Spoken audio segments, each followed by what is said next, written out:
going on, Mason? What's going on, George Mason University? What's up, George Mason University? What's going on, George Mason University? We're back. Double ball!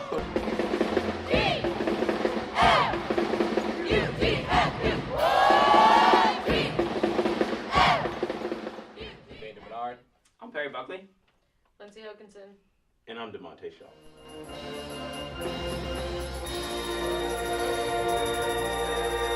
What's going on, George Mason University? Welcome back inside another special episode of the Pressbox. As always, I'm your host, Randy Bernard.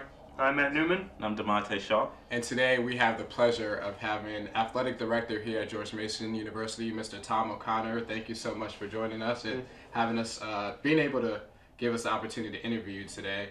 And just wanted to get started off. The first question is just tell us about how you ended up here at Mason, just how the process was for you when you became the athletic director here at George Mason University. Oh, you're making me think way back, but okay.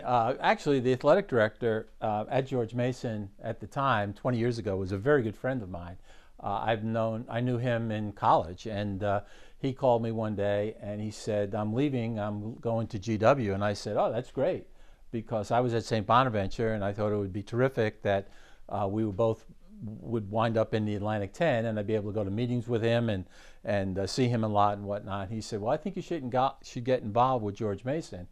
And I said, "Well, I've been at St. Bonaventure for less than 2 years and I don't know if that's really a good move." He said, "It's a great place and you may want to consider it." So in all honesty, I applied for the position and came down, had a pretty good interview, I thought, and they brought me back for a second interview, and I thought this place was absolutely great, and it worked out that they offered me the position, and it took me about 10 minutes to say yes, I would come. And I remember that the Dr. Sherrins, who was the vice president at the time, he said, "When can you get here?" And I said, "I probably could be there in 2 weeks." He said, "Oh, that's still a bit too fast." I said, "Well, I'll get there in a month then." And so on November 1st of 1994, I became the athletic director here and enjoyed it ever since. And the rest is history. Yeah. That's awesome. Well, could you just describe for us like what your typical day would be as an athletic director here at Mason? There isn't any typical day. There isn't any day like a teacher would go and have a first period and might be English, the second period might be something else, and then at the end of the day you might have some staff meetings. It's different. You have to be a person, or I'll say man for all seasons. There's a lot of internal and external things that you really need to take care of. What I tried to do is try to segment my time in certain areas, answering emails, answering phone calls, but things come up during the day.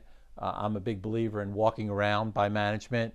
I'm also a believer that if a student athlete needs something, they always have an open door policy. I know it's kind of a cliche, but it's an open door policy from a standpoint that if a student athlete needs to see me, the one thing I do is I drop everything I do and I get away from my desk, I get up from my desk, come over here and sit like this and talk, because they're the primary reason, the reason why we're here. And if I don't pay attention to what they're saying, then it doesn't make it worthwhile, because the student body and our student athletes are why we're here. Okay, well, I guess on that note, kind of a day in the life of an AD, what would you say is your maybe favorite or least favorite parts of the job, or not so favorite if you don't want to be negative about it? I like coming to school every day. I've never said I'm coming to work. I like dealing with young people. I like dealing with the competitive part of the position. I like going to games. I don't like losing games. I get a lot of joy when people succeed.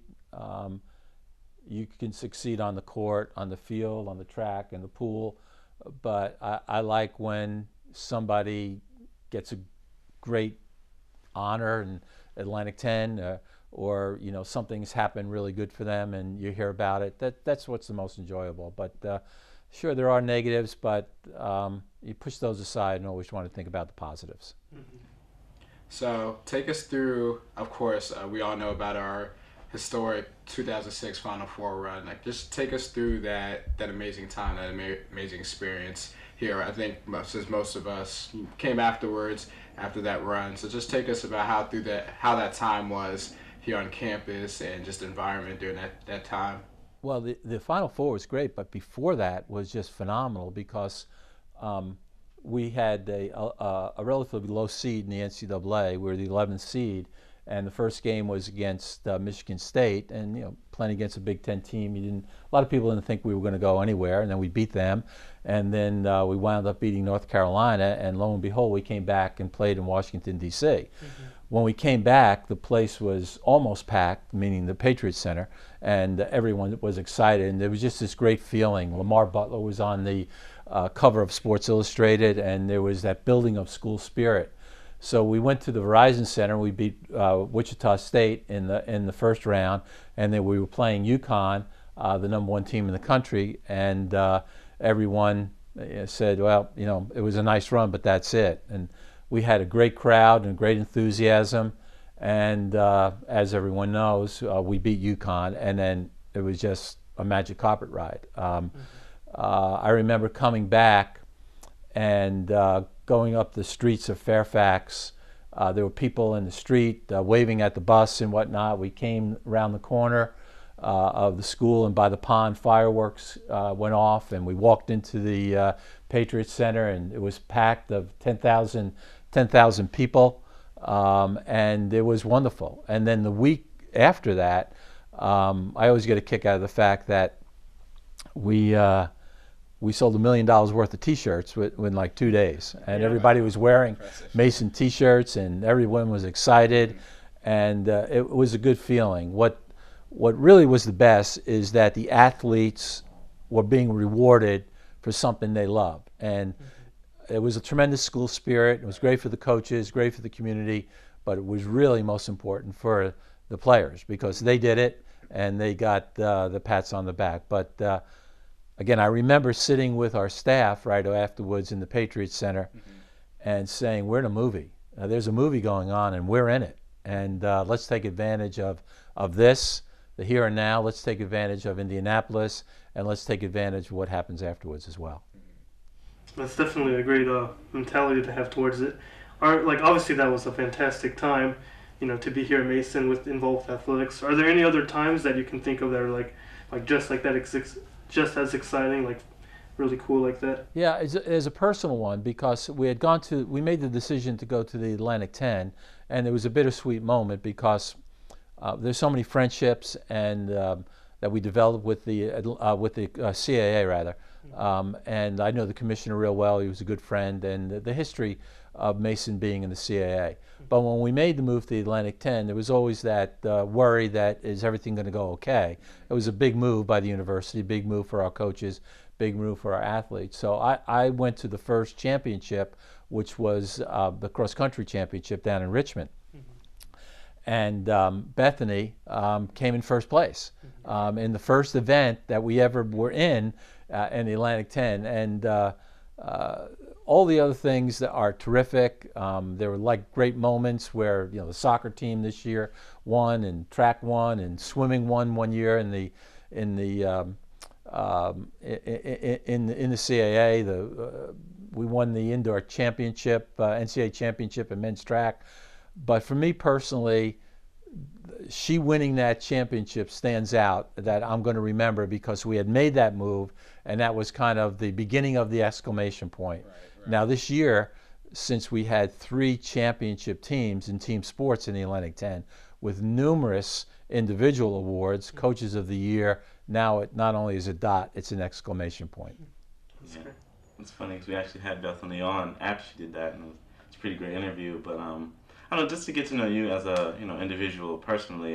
Do you have any favorite sports or any hobbies? My biggest love is my family. One of the reasons why I decided to step aside or eventually retire as athletic director is to spend more time with my family.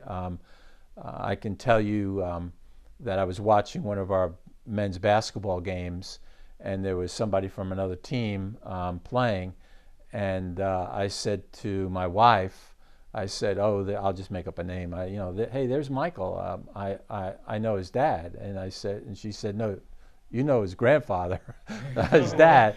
And so I said to myself, why am I sitting in the stands watching other grandchildren play? when I should be watching my own grandchildren play. And that's working out. In fact, I just found out this morning that our three oldest grandchild is going to play Division I baseball. He just signed, and so that's the most important thing. I was a basketball coach. I played basketball in college. I coached at Dartmouth, coached at Loyola. So basketball is in my blood, and you don't want to say it's your favorite sport, but that's the one I migrate to. But all the other sports I enjoy. I enjoy watching them, and I enjoy the fact that we've had some success. And it's kind of neat when you see somebody go across the finish line, or score a goal, something like that, and they have a big smile on their face. Yeah. Absolutely. So besides, what else are you trying to transition into after life here as athletic director here at Mason? Are there any other things that you have in mind, or things that you would like to do? I'm going to go to the beach and do nothing for a while. Sounds like a good plan. And after that, I'll do some consulting. I set up an LLC a couple of years ago, and after a period of time of adjustment, I just want to kind of cool it for a while, and then I'll get involved in some advising and some consulting, and not on a heavy-duty basis, just to keep me involved. That's great. Mr. Connor, thank you so much for joining us and allowing us to take the time to interview you and talk about your experiences here at George Mason University. I know, speaking for us personally, we're thankful and appreciative of everything you've done for this university, just giving us the entertainment, the passion to be a Mason student, be part of this amazing growth here at Mason. And thank you so much for everything that you've done for us. And George Mason University, thank you for joining us inside the Pressbox. As always, I'm Van Bernard. I'm Matt Newman. And I'm DeMonte Shaw. I want to thank you to Ms. Marie Nasser for helping us with this interview. Thank you to Jake, to Ryan, to Rob for helping us out. This doesn't get done if it wasn't for their help. So we thank everybody that helps us to do this. And as always, we'll see you next time inside the Pressbox.